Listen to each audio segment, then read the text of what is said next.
Alô, amigo, alô, amiga. Estamos mais uma vez juntos para o papo dos bons sobre o que está acontecendo agora no cenário político nacional. Conosco o economista Manuel Tedin, o consultor Paulo Fraga, o publicitário Lula Vieira e o designer Marcelo Pereira. E o papo de hoje não poderia ser outro. A reunião ministerial que, por ordem de Celso de Mello, foi colocada à disposição de todos nós. E o que achou dessa reunião e o que ela pode trazer de consequências? Vou seguir a ordem de sempre. Meu caro Manuel Tedin, conta aí. Acabou de ver a reunião. Que impressão ficou em você? Eu fiquei tristíssimo, né, Barbosa? Uma reunião oficial, entre uma reunião de ministério, é uma coisa séria, de trabalho. Como é que se fala tanto palavrão? Como é que se atenta tanto contra a democracia? Mesmo que só verbalmente, ali não tem nenhuma ação. É verdade, não há um risco iminente de um golpe, nem nada disso. Mas como é que você tem essas pessoas que falaram desprezam as nossas instituições democráticas? Eu achei o fim da picada.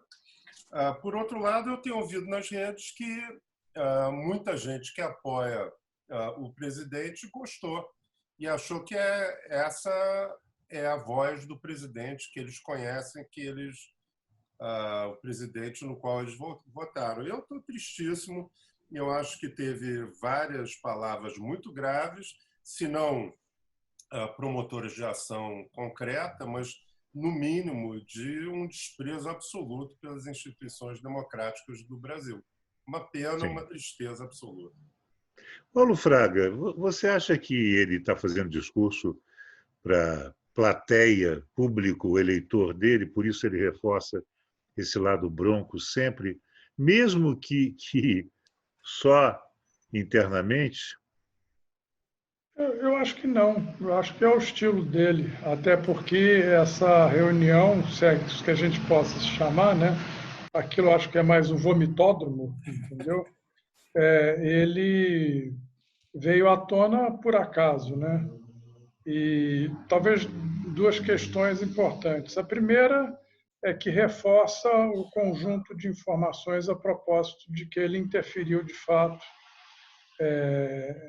na Polícia Federal, né? Então, eu acho que esse é o elemento positivo da reunião, em que você consegue construir a linha de raciocínio com evidências que reforçam aquilo que o Moro havia dito, né?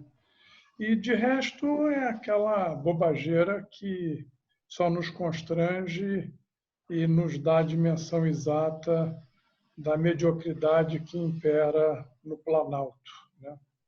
Pois é. Lula, você acha que é verborragia, é palavrório, qualquer palavra que a gente possa dar àquele discurso não só do presidente, de alguns dos ministros também?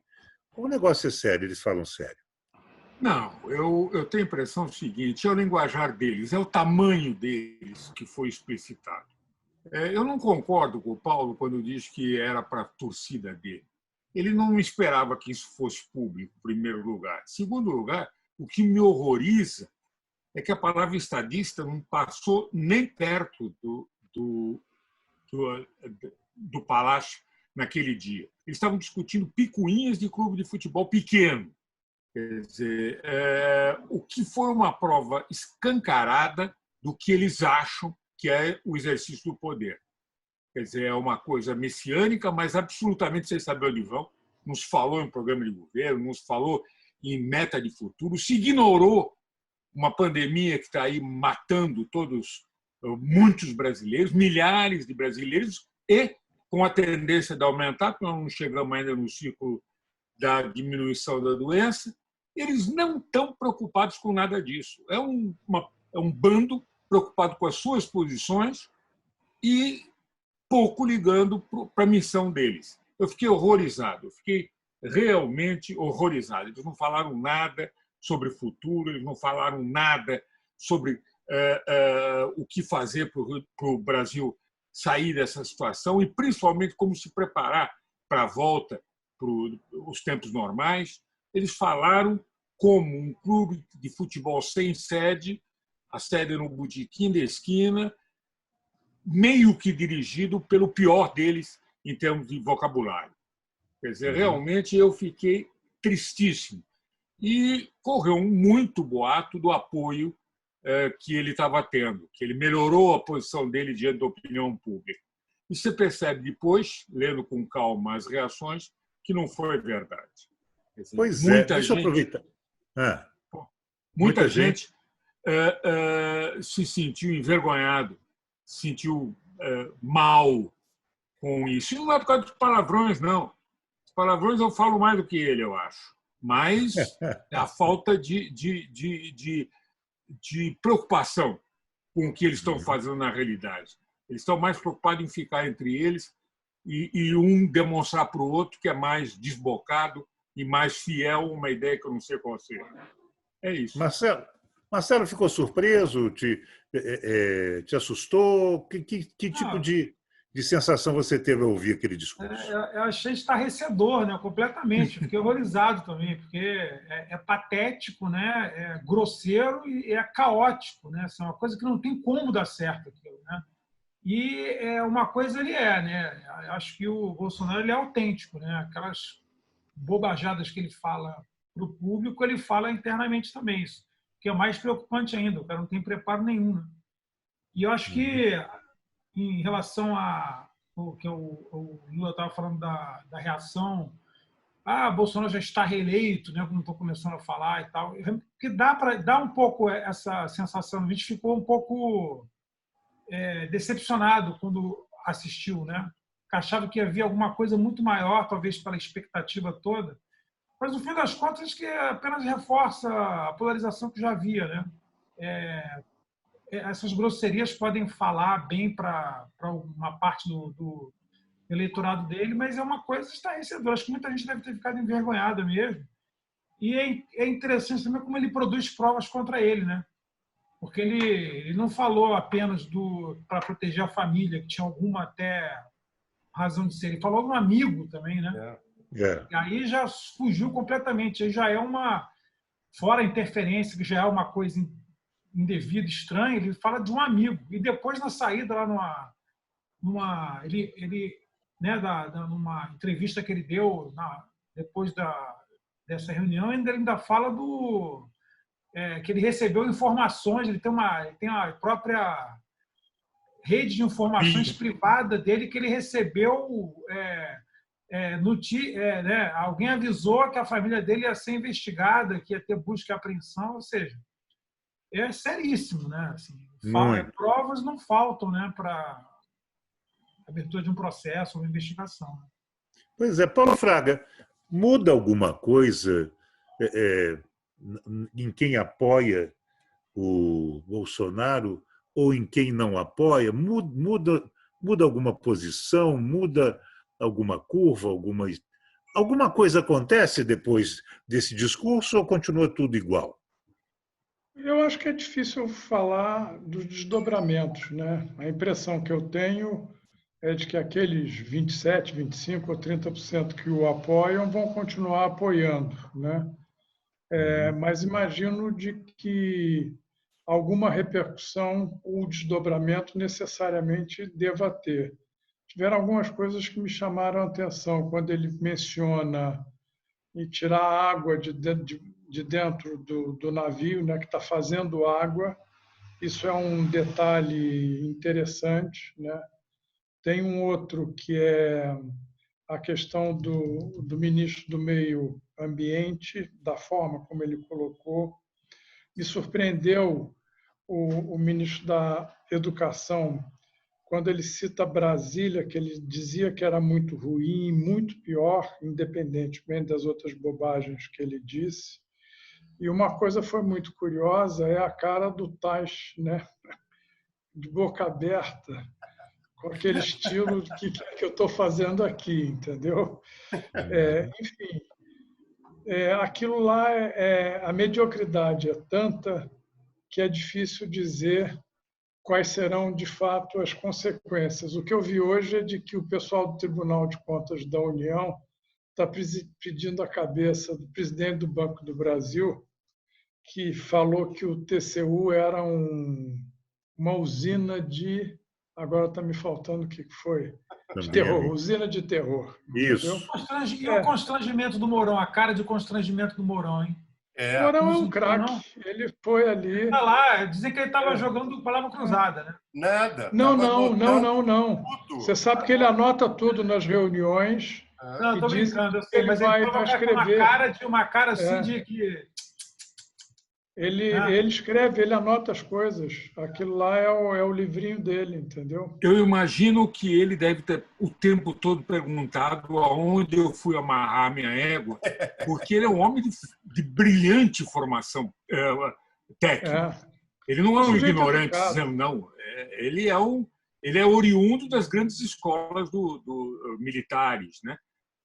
Claro que deve faltar a dose de humanismo, tal. Ele deve ser um homem mais pro técnico, mas ainda assim ele deve ter pensado o tempo todo: meu Deus do céu, aonde eu estou? Porque nem nas cavalariças dos quartéis se usa aquela linguagem. Você me lembrou o Figueiredo rua, agora, então... falando em cavalariça. Nem nas cavalariças. Mas ele não falava palavrão. Eu fui vizinho dele.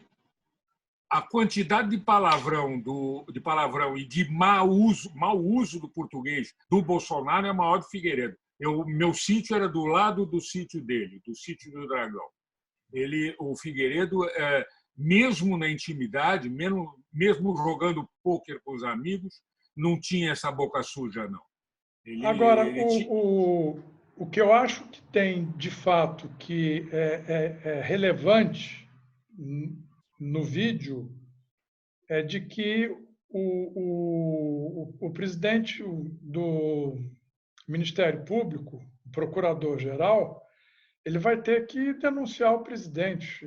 É evidente de que houve a interferência. O conjunto de elementos não nos traz nenhuma dúvida com relação a isso. O que eu quero ver é se ele vai ter culhão para não denunciar o presidente. Esse é que é o negócio, entendeu?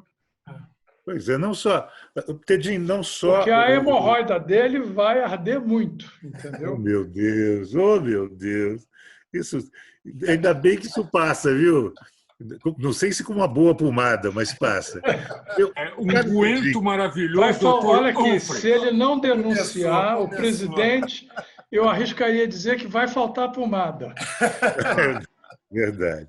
Mas, Tedinho, que maluquice é? Está fazendo... Esse chamamento de atenção do Paulo é importante. Está fazendo água? O que está fazendo água? A economia, a segurança, a infraestrutura, a saúde, todo mundo junto? O conjunto da obra, né? Acho que é o conjunto da obra, né? Eu estou totalmente de acordo com o Marcelo. Acho que é o conjunto da obra. A economia não foi tão bem quanto eles esperavam e não foi por uma falta de articulação bem feita entre o Planalto e o Congresso. Não fosse Rodrigo Maia, que para mim foi o grande responsável pela aprovação das 2 ou 3 reformas que tiveram, Previdência, a econômica lá, e teve mais uma que agora me escapou, mas da liberdade econômica tem mais uma que me escapou. Eles não fizeram nenhum trabalho. A desconfiança começou a crescer com os investidores. Todo mundo via que aquela coisa não estava indo para frente, não havia um equilíbrio institucional, uma conversa política do presidente, nem com o Congresso, nem com a sociedade. Ele só fala para ele mesmo, ele só fala para os seus amigos, ele só fala para os defensores dos valores que eu me convenço cada vez mais que são fascistas. Eu não sei se ele tem a sofisticação de saber o que é fascismo e entender o funcionamento e a teoria por trás daquilo. Mas ele tem claramente cores fascistas e e, portanto, fica ensimesmado. Quer dizer, o fascista ele só quer conversar com as suas corporações, criar apoiadores e novas corporações que dê poder e dê força para ele tomar conta da totalidade da sociedade a partir de uma minoria. Pois é. O Mas, povo Lula, para ele, né? O povo para ele são os apoiadores dele. Né? Por isso que é totalitário. Você não tem minorias, não tem indivíduos. Você não respeita nem minorias, nem indivíduos. A sua verdade é para a totalidade da população. Eu acho isso um perigo. Eu estou preocupado e a economia não deslanchou e o Paulo Guedes, se não mudar de rumo, não vai ter essa surpresa que ele fica dizendo que vai ter. Vamos surpreender o mundo com o quê? Cadê as privatizações que ele prometeu? Cadê a reforma econômica que ele prometeu? Cadê aquele governo liberal que ele disse que ia ter? Eu não vi nada disso. Eu só vi reformas que já tinham começado no governo Temer acontecer. mas quaisquer coisas que possam acontecer, Lula, elas precisam de uma base de apoiamento político e popular. Ele tem esses dois para ainda tentar efetuar os planos, não só do Paulo Guedes, mas os que ele tem, que são segredo dele, né? Que a gente não sabe quais são? Primeiro, eu acredito que não tem. Ele tem os 30% dele, que está indo para baixo, quer dizer, indo para a área menos esclarecida da população. Ele está perdendo muita gente de classe média, muita gente de melhor nível educacional, de educação. Eu acho que ele tem muito pouca base para se arvorar a mexer mais no regime, no sistema brasileiro de governança. Eu tenho muito medo também. Eu acho que nós estamos perdendo a credibilidade. Eu acho que imitar o presidente americano da forma que ele está imitando, ele não pegou o sentido da coisa. Não se esqueça que, mais ou menos só baseado no palavrão e no voluntarismo, nós tivemos um presidente que botou nos Estados Unidos, que botou os dois no bolso, que era o Nixon. Você viu como que ele terminou. Quer dizer, esse negócio de vamos nós e vamos para o povo, comigo é fogo, eu sou isso, eu sou aquilo, ele acaba restrito a um grupo muito pequeno. E se ele não começar a distribuir benesses de tudo quanto é lado que ele está ensaiando, ele vai acabar tendo muitos problemas de oposição. Eu estou com o Manuel, eu estou com muito medo. Eu acho que ele não. As pessoas estão colocando nele capacidades que ele não tem. Ele não tem condição de ser diferente do que ele foi naquela reunião. Ele foi eleito por um susto e ele não consegue ir mais fundo do que isso. Eu acho que 2 filmes devem ser assistidos que retratam a nossa época. São mais ou menos diferentes. Um é do Vittorio De Sica, chama-se De Crápula Herói. É um filme lindíssimo de um prisioneiro que o pessoal resolve transformá-lo, porque ele era muito parecido com um herói da resistência, e ele é um crápula, um ladrãozinho vulgar, e no fim ele, por estar recebendo o apoio tal, ele muda e acaba sendo assassinado, morto dentro da cadeia pelo governo, porque ele assume o papel do herói. E outro que me lembra muito é o nosso presidente, é Muito Além do Jardim, que é um jardineiro, o Alec Guinness, que só fala platitude, só fala bobagem, só fala coisas sem nenhuma importância, e as pessoas ficam tentando extrair disso graves e importantes lições. Como se agora a câmera viesse para mim, eu dissesse, pois é, as vacas vão todas caminhando aonde tem água. E as pessoas ficam imaginando, ele é ótimo, ele quis dizer que no fim o país vai encontrar. Não, eu só quis dizer que as vacas vão para onde tem água. Pois é, mas deixa eu pegar essa história aqui, né? E eu não discordo de você, Lula, né? Quando me causa essa perplexidade. a estatura do presidente, né, intelectual, emocional, completa, né, que é nanica, né? Mas ele, por conhecer a casa, está lá há mais de 2 décadas, sabe da força de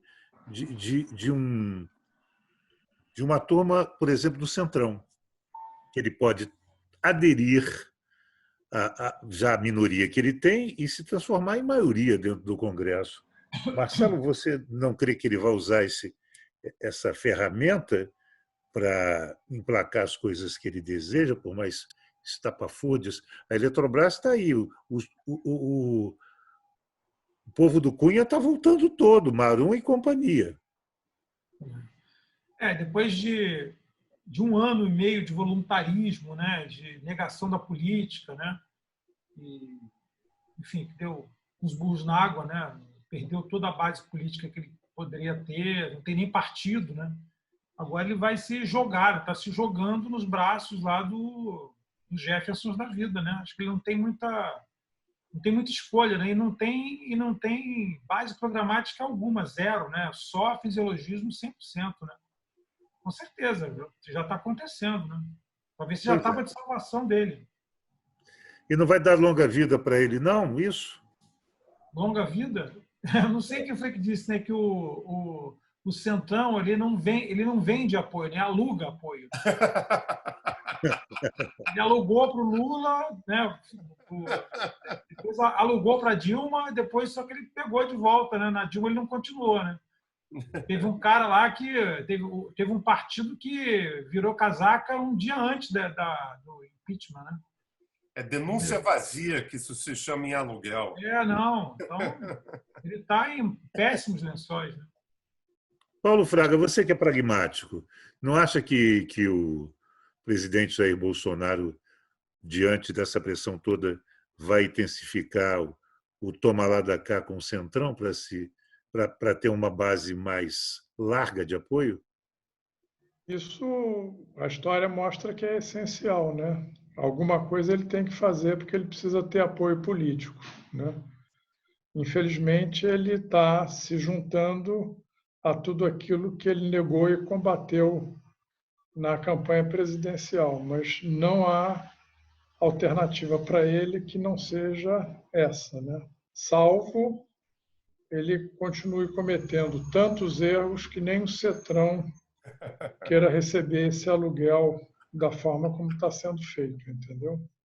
Sim, nós temos aí 8 minutos ainda, vou dar 2 minutos para cada um de vocês para a seguinte questão: Moro se deu bem ou Moro se deu mal com a apresentação dessa reunião? Tedinho. Eu achei que o Moro se deu bem, acho que confirmou tudo que o Moro falou de forma bastante clara. Quando ele falou, ele não falou Polícia Federal, mas falou segurança. Na hora que ele falou mudar na segurança, ele olhou para o Moro, que estava ao lado esquerdo dele. Isso ficou absolutamente claro. Para mim, não tem dúvida nenhuma. A minha pergunta é como é que a base dele vai justificar esse encontro com o Centrão, que a gente falou aí do Centrão e dessa aproximação, porque essa foi talvez a vertente mais importante da eleição dele, de não ser um político tradicional, apesar de ser, né, porque estava 30 anos lá, mas que ia limpar Brasília, que ia acabar com o fisiologismo, com o patrimonialismo, e agora ele se abraça com o Roberto Jefferson e o Vladimir da Costa Neto, essa escória toda que tem aí. Vamos ver o que vai acontecer.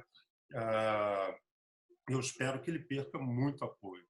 E ele está sendo um péssimo gestor dessa crise. Paulo Fraga, Moro se deu bem nessa história? O Moro se deu bem com a divulgação do vídeo porque traz mais um elemento que não nega tudo que de fato aconteceu, né? Dá respaldo àquilo que foram as ponderações e as colocações dele, né? E o presidente está mentindo, claramente mentindo. E o Moro se deu muito mal, em contraponto, pelo ter feito a opção de ter assumido a função de ministro, né? E saiu de uma maneira melancólica, né? Considerando a biografia dele e tudo que ele tem feito pelo Brasil, né? Então, ele, no contexto, se você olhar o conjunto da obra, o Moro se deu muito mal, entendeu? E há uma pena enorme nisso, né? E só o último ponto, para não deixar essa peteca no ar, o de mais negativo que teve nesses episódios mais recentes foi o documento escrito pelo general Heleno, né, que foi de uma infelicidade absoluta. E esse Verdade. documento, efetivamente, tem a ver com as preocupações comentadas pelo Lula e pelo Manuel, né? Vamos ver aí se a tempestade perfeita vem com menos intensidade, né? O Lula meu. Vieira. Ah, Oi, fala, Marcelo. Já que Fala, pegou aí, Marcelo. tem seria uma em cima batuta, vai. não, em cima do que o Paulo falou, né? Que foram os generais de pijama, né? Que corroboraram a visão do Heleno, né? Fica a dúvida se os generais da ativa, né? Também vão nessa também, né? Realmente é um apequenamento muito grande, né? Do exército, É. né? Que se comportou tão bem ao longo da nova Lula, república e aí? e se amarrou, né? Nesse Hum. governo. Eu também acho, concordo muito com o Marcelo. Eu não tenho nenhuma condição de falar porque não conheço ninguém da ativa, mas eu dei aula, né? Eu fiz muitas palestras na Escola Superior de Guerra, conheço a qualidade das pessoas que foram formadas pela escola e que hoje são a elite das Forças Armadas. São pessoas de muito bom senso, de bom conhecimento.